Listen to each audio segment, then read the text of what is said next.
Hello and welcome to my channel. Today continuing our production. In today's story, I'm going to show you how you can detach plugins in FL Studio, both stock plugins and third-party plugins. Detach is simple. Let's say you have added effects on the mixer here. Let's say added an EQ, I've added a reverb, I've added, let me add the third-party effect, this one,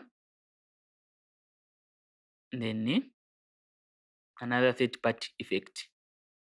So the way it is when you add effect like this, if I were to click on an EQ like this, you can see an EQ has come here. So if I were to click on reverb, you have seen that an EQ has disappeared.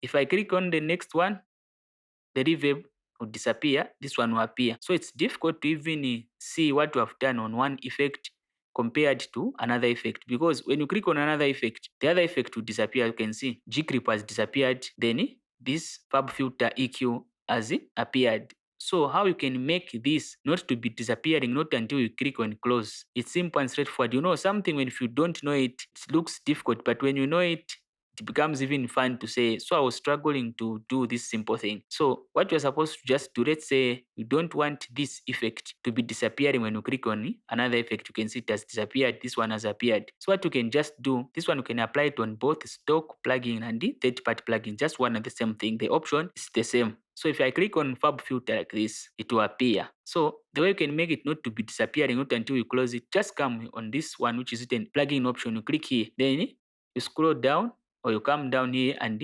select this one, which is written detached, then you click here. So if we are to click on an EQ, you have seen that FabFilter is here. So the way it is again here, the plugin which we have detached at last, it's the one which is going to be on top of that one which you detached area. So if I were to detach an EQ, this one, it will be on top of the FabFilter. Just check.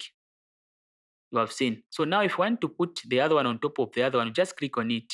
It will be on top of the other one. So if I were to click on G-Clip, you're going to see that these two effects, they won't disappear. They will still be here. You can see G-Clip is behind them. It's here.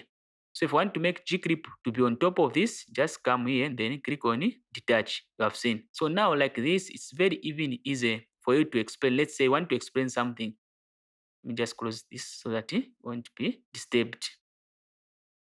So as you can see, it is very easy for me to even explain what is here and what is here, because all the effects, they are on the screen. Now, the other option, let's say you can't, like every time you add an effect, let's say here, you add an effect like this, need to come here and click on detached. Sometimes some you can imagine all these rows, they are effects. Then you can't every time you click on the effect, you need to detach it. You click on the effect, you need to detach it. But there's an option where you can detach all the plugins in FL Studio. So what you can just do is to come on options, then you go on general settings, you click here. Then you come here, you scroll down, then go to detach all plugins, which is this one here. When you click on it like this, if I click on it like this, so you can see every effect I'm going to click on, it will be on the screen without even clicking on it touch. Even if I were to add another effect, let me add mount band compressor, you can see it is still here. It only disappears if you click on it like this, or if you close it. But earlier on you saw it, if I click on one, the rest will disappear, or the other one which is on the screen, it will disappear. But like this, everything will be on the screen, not until you close them like this, or you double click on them. That's when they are going to disappear. So this has been Frederick. Thank you very much for watching, and I'm out.